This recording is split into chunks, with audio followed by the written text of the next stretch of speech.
When police found Margaret Doyle's body, everything pointed to one man. His prints, his letters, his tools. Case closed. But what if the killer wasn't trying to hide? What if they were trying to rewrite the truth? The clock stopped at 10:47. That was the exact moment she died, and the same moment Thomas Harland forgot where he was. Now the city thinks he's a murderer. But the real crime? Someone's been rewinding his life, second by second. Thomas Harland fixed clocks for a living, until one stopped and ruined his life. Every second after that became a lie, and the only way to prove his innocence was to remember a night his mind refused to keep. He didn't kill her. At least, that's what he tells himself. But when the evidence bears your name, your handwriting, and your blood, how long before you start believing the lie? London, 1957. A body, a clock, a man who can't remember the night in question. Thomas Harland isn't running from the police. He's running from his own memories.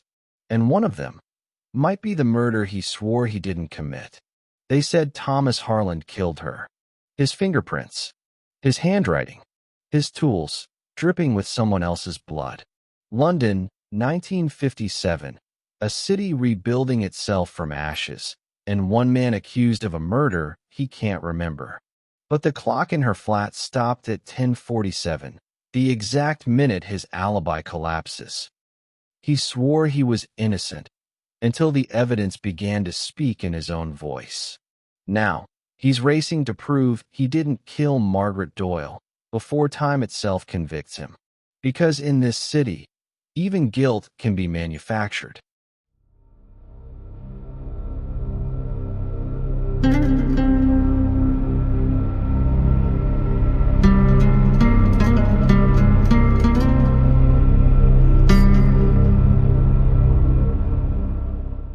The night of Thomas Harland's arrest was cold enough to bite through bone. He had been working late in his shop, repairing a rusted marine chronometer, when they came for him. Two detectives in gray trench coats, faces blurred by cigarette smoke. Detective Rowley. Thomas Harland. You're under arrest for the murder of Margaret Doyle. Thomas didn't speak. His hands, still dusted with clock grease, trembled only once when they read him his rights. Inside the van, through the steel grate, he watched the fog roll over London's rooftops. He thought of Margaret, her voice, her laughter echoing from years ago, and of how, once upon a time, he'd promised her that clocks could hold memories if you listened close enough. But now, all he heard was ticking. At the precinct, Detective Rowley's questions came like hammer blows. Why was your letter in her home? Why did your tools end up by the body? Where were you between 9 and 11 p.m.? Every answer Thomas gave sounded like guilt, even when it was truth. There was a time when Thomas Harland was a name whispered with respect. He'd returned from war a hero, a man who could rebuild anything broken. But peace had been unkind to him. The post-war years were thin, and so were people's patience. His wife, Eleanor, left him 3 winters ago. His shop survived only on repairs to the clocks of old estates and government offices. And now, even time seemed to have turned against him. Sometimes, the mind plays cruel tricks when it's desperate to forget. Thomas's memories of that night were fragmented, flashes of rain, a woman's perfume, a hand on a brass doorknob. But whose? And when?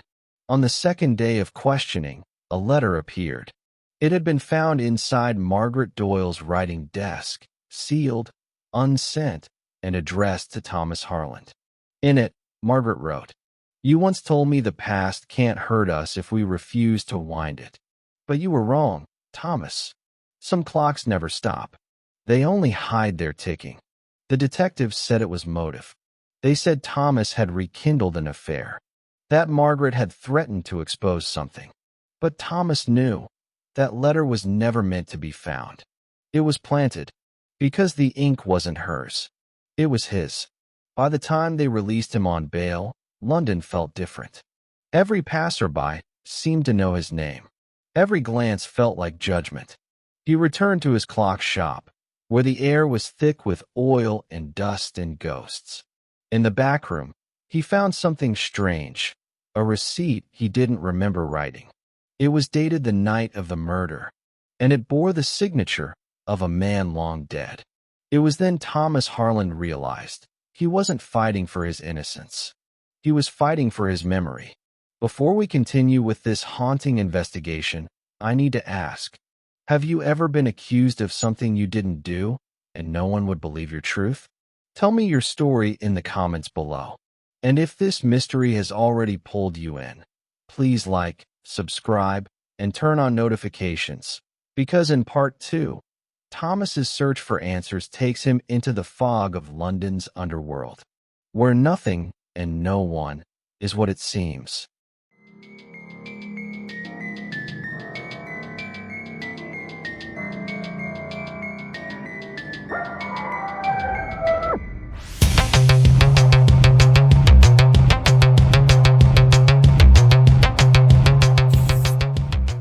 When Thomas Harland was released on bail, the city had changed. Or perhaps it was he who had. London's fog carried whispers sharper than razors. Every street corner echoed with the weight of rumor. The clockmaker who killed his lover.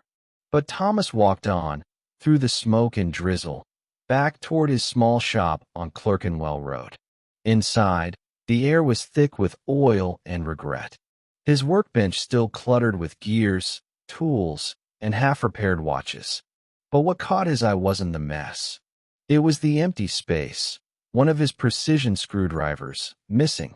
The very kind they said was used to kill Margaret Doyle.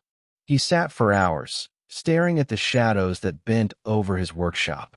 And in those shadows, something stirred, the memory of a man who'd once visited his shop months ago. A gentleman in gray. Tall, poised, with eyes like glass and a voice that smelled of smoke. He'd spoken of timepieces and art, and asked strange questions about safes, mechanisms, and forgery. At the time, Thomas thought nothing of it. But now, he remembered something else, a name scribbled on an old receipt. A. Beckett, 17 Whitechapel Row. Thomas pocketed his coat, pulled his hat low, and stepped into the fog. He wasn't looking for redemption anymore. He was looking for answers. Whitechapel, 1957, a place where time stood still and the law rarely visited.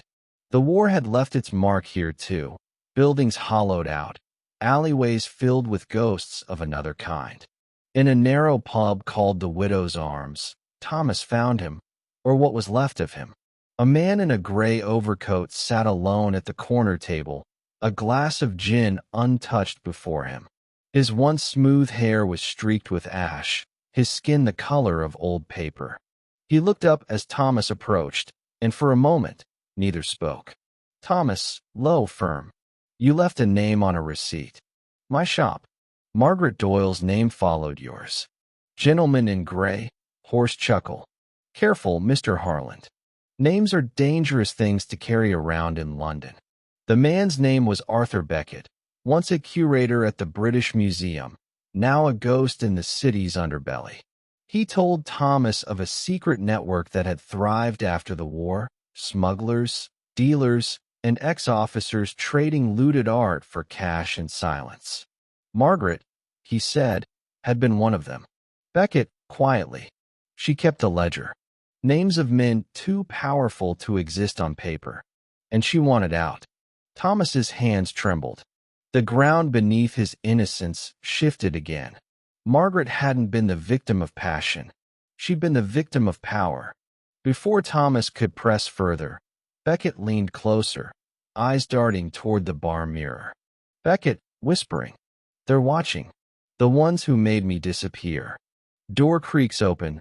Rain intensifies, footsteps approach. Two men entered, black coats, polished shoes, faces unreadable. By the time Thomas turned back, Beckett was gone. Only his empty gin glass remained, and beneath it, a torn photograph. A woman smiling in front of a painting. Margaret Doyle. 2 nights later, Thomas found himself outside Margaret's flat on Fleet Street. The place was still sealed, police tape fluttering like torn ribbon. He hesitated only once before forcing the door. Inside, time had stopped. Teacups still on the table. Her coat still hanging by the door. Dust floating like ghosts in the lamplight. He searched every drawer, every shelf. Nothing but perfume and paper. Until he found the hidden compartment behind her wardrobe. Inside were things no socialite should have owned. War photos, coded notes, and sketches of paintings marked unaccounted. But the last page froze him. A note in Margaret's handwriting. If anything happens to me, find Beckett. He knows the truth about Harland's clock. Harland's clock. A project Thomas had abandoned after the war. A design meant to measure radiation decay, something only the military would have known. But what was it doing in Margaret's files? Before he could think further, a sound, a soft click from the hall. Someone else was in the flat. Thomas extinguished the lamp, heart pounding. Through the shadows, he saw a silhouette, trench coat, fedora, cigarette ember glowing. Detective Rowley, watching him through the doorway. Rowley, flatly. You should have stayed quiet, Harland. Thomas ran. Through alleyways, across puddles reflecting the city's neon bones. He didn't stop until the Thames swallowed the sound of his footsteps. He found refuge in a small boarding house in Limehouse, rented by a kind widow who didn't ask questions.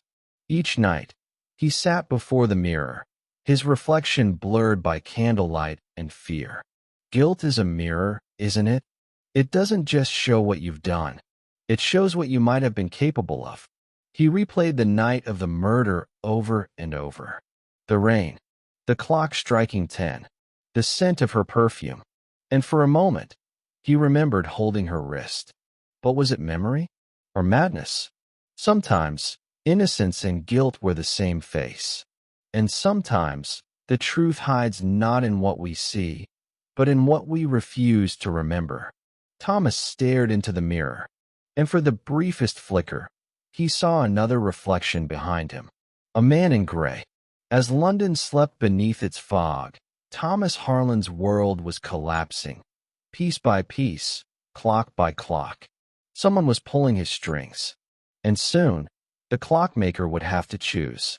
To uncover the truth, or become its next victim. If you've ever trusted someone, only to realize they were a shadow in disguise. Tell me your story in the comments below. Because in part 3, Thomas uncovers a ledger, one that links the most powerful men in Britain, to a crime hidden beneath ashes and lies. Before you go, please like, subscribe, and ring the bell, so you don't miss when we reveal the Phantom Ledger.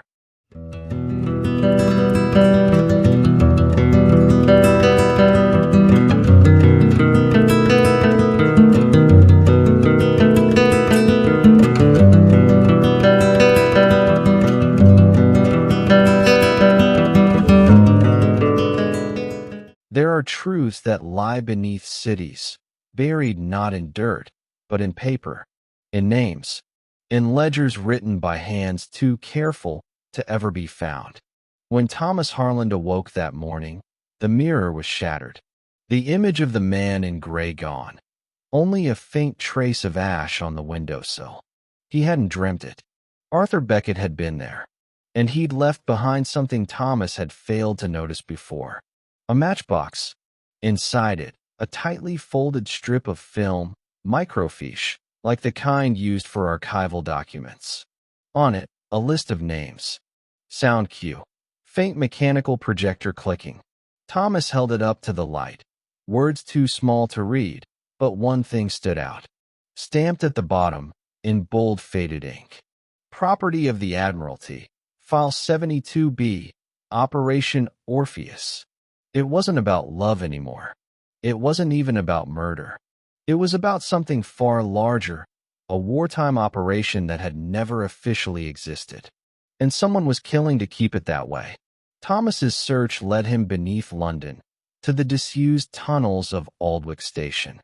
the kind of place where the city's history gathered dust and silence. He'd once helped repair the clocks there before the war. Now, the tunnels held a different purpose. Through a contact in the Ministry of Works, a tired clerk named Hollis who owed him a favor, Thomas gained access to the old records room. Metal gate clanks, faint hum of electric light, rows upon rows of locked cabinets, the smell of rust, ink, and old war secrets. File 72B was missing, but in its place, he found a substitute folder, blank, unmarked, yet heavy.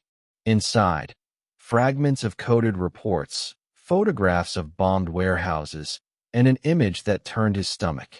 Margaret Doyle, sitting across a table from men in uniform, her eyes hollow, her expression unreadable. She hadn't been just a victim. She'd been involved. In the bottom of the file, taped crudely, was another note, written in Beckett's distinct handwriting.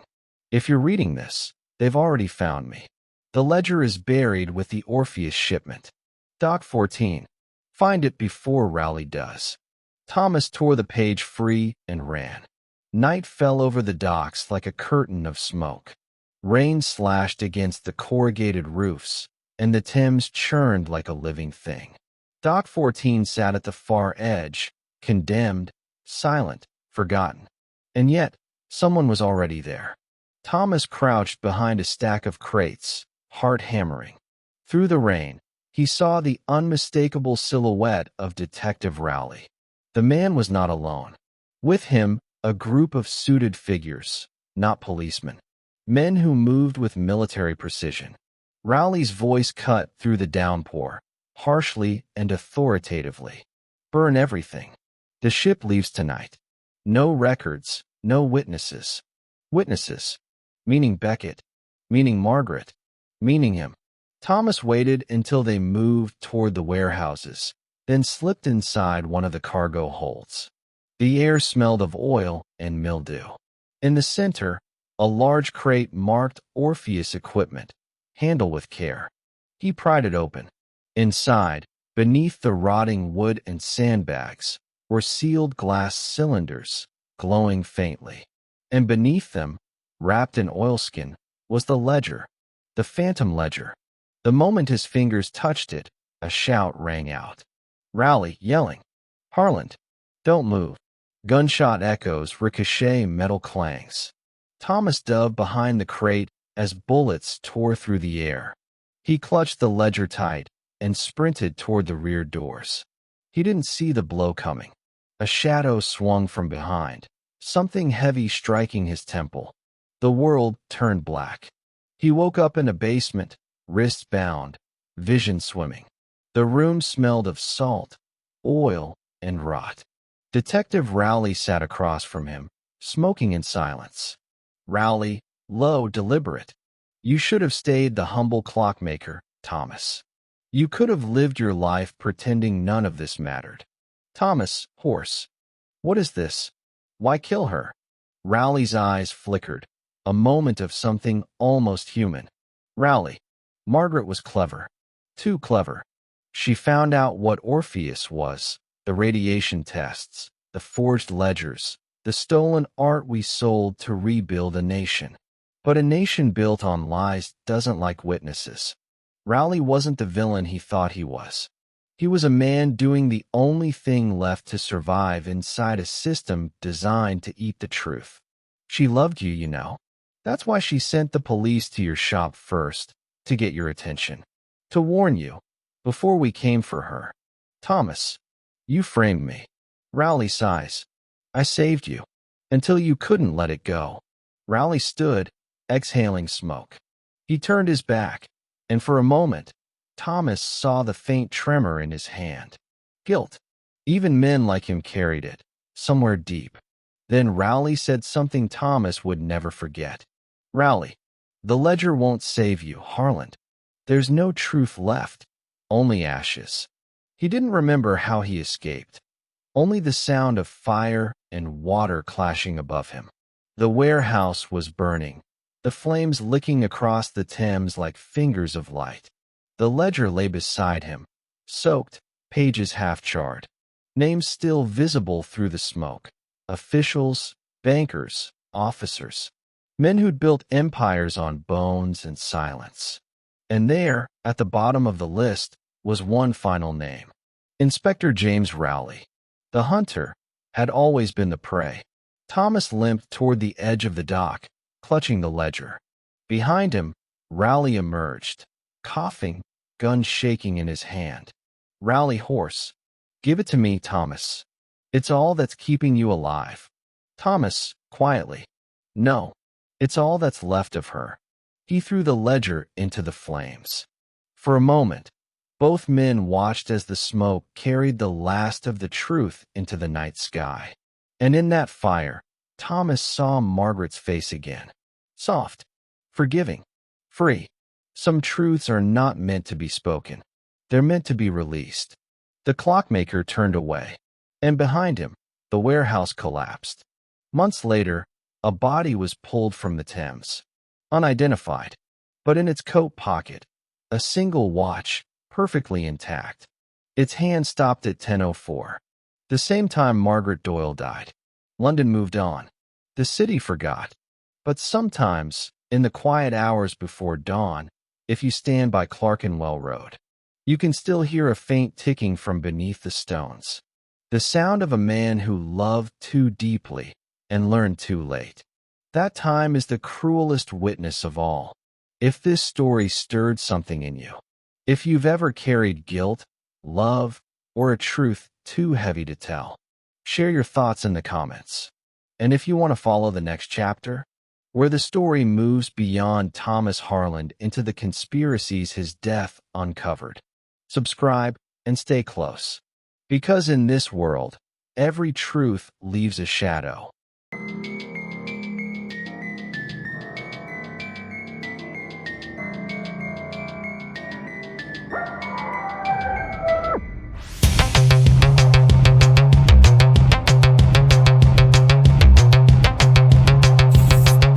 London, 1972. 15 years after the fire at Dock 14. The city was cleaner now, rebuilt, rebranded, reborn. But the ghosts of war never left. They only changed uniforms. Every truth leaves an echo.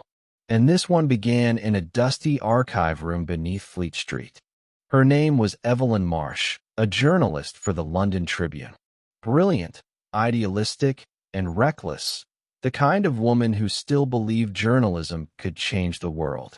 She'd been reviewing old case files for a feature on postwar corruption when she found it.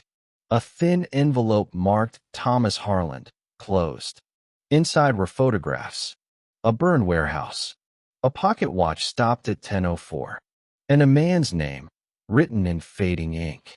Inspector James Rowley. Most reporters would have stopped there. But Evelyn, she saw something others missed. At the bottom of the file, stamped faintly in red. Restricted, Operation Orpheus. She didn't know it yet, but she was about to walk straight into the ashes Thomas left behind. Evelyn's first stop was Brompton Cemetery, where a weathered headstone bore the name Thomas Harland. No flowers, no visitors, only a small engraving of clock hands frozen in time. She wasn't there for sentiment. She was there for truth. And truth, as she'd soon learn, doesn't rest quietly. The groundskeeper, an old man named Calloway, remembered a detective who'd visited years ago before vanishing himself. He'd spoken of a ledger that could bring down half of Whitehall. Calloway's voice trembled as he pointed toward the river. "They said it burned, but I seen men come back that night, with cases still dripping. A lie buried under ash doesn't disappear. It hardens, like bone." Evelyn left the cemetery with one phrase echoing in her mind. Dock 14 wasn't the end. It was the beginning. Whitby Lane was the kind of place where memories went to die. Row houses leaning inward, as if whispering secrets to one another. Evelyn tracked a record to this address, once belonging to Arthur Beckett, the missing detective from 1957. Inside, the air smelled of mildew and old tobacco. A desk sat against the wall, its drawers sealed shut by rust and neglect. She pried them open. Inside, a photograph of Margaret Doyle, a Ministry of Defense badge, and a tape labeled ORPHEUS/confessional/1957.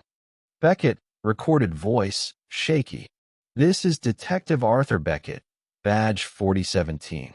If this reaches anyone, Rowley is covering up murders under Orpheus. Margaret Doyle tried to expose the black market art funding the program. Thomas Harland was their scapegoat, and my conscience can't bear it. Beckett, voice trembles. If you find this, the ledger survived. It was handed to a man inside the ministry. Name, Harold Whitcomb. The room went silent. Outside, a storm began to gather. 15 years later, and the same ghost still whispered through the rain. The Ministry of Defense on Whitehall was never built for transparency. Its marble halls gleamed, but its walls had ears. Evelyn entered with false credentials, her heart pounding. She wasn't chasing a headline anymore. She was chasing ghosts. In the records division, she found it. A file marked Classified Orpheus, 1957 to 1961. Inside were fragments of history rewritten, reports of missing art, civilian casualties, and untraceable funding. But one document stood out. A receipt for the sale of a painting, The Woman in Smoke, signed by Harold Whitcomb and countersigned by Inspector James Rowley. The same men who burned the ledger had built their careers upon it. Miss Marsh, we've been expecting you. Evelyn woke in a dim room, familiar, sterile, suffocating. History repeating itself. Across from her sat an older man, hair gray, uniform pristine. Harold Whitcomb. Whitcomb, smooth, cold. Miss Marsh, curiosity is a dangerous habit. Operation Orpheus ended years ago. Best let the dead sleep. Evelyn, steady. Then why keep their files locked? Whitcomb smiled. The kind of smile that carried the weight of governments and graves. Whitcomb, because truth, my dear, is a privilege. Not everyone deserves it. He slid a file across the table. Inside it, a photograph. Thomas Harland alive. Or at least a man who looked like him. Dated 1961. Location, Berlin. Whitcomb, you see, stories change depending on who tells them. Now, how do you plan to tell yours? Evelyn returned to her flat that night and wrote until dawn. Her article, The Weight of Ashes, laid bare the entire conspiracy. The forged ledgers, the black market paintings, the scapegoats. But she stopped short of one name, Thomas Harland, because she wasn't sure anymore if he was dead or something worse. Sound cue. Soft piano rises, rain tapping against glass. The paper never published it. Within a week, Evelyn Marsh was dismissed, her notes seized, her reputation quietly erased. But 1 year later, a brown envelope arrived at her door. No return address. Inside, a watch, stopped at 10:04, and a single note. Time doesn't destroy the truth. It only hides it long enough for the next hand to wind it. In that moment, Evelyn realized Thomas Harland's story was never just about guilt or innocence. It was about how history buries the inconvenient, and how some souls are condemned to dig through ashes forever. They say every generation inherits the sins of the last, but perhaps what we really inherit are their silences. Somewhere, in an unmarked room, a broken clock begins to tick again, and with every second, the truth claws its way back into the light. Because time, for all its cruelty, has one mercy: it never forgets. If this story resonated with you, if you've ever wondered how history hides the crimes we never read about, share your thoughts below. And if you want to hear more forgotten stories buried beneath time's ashes, subscribe to Tale Tribe, because here, truth isn't lost. It's only waiting to be heard.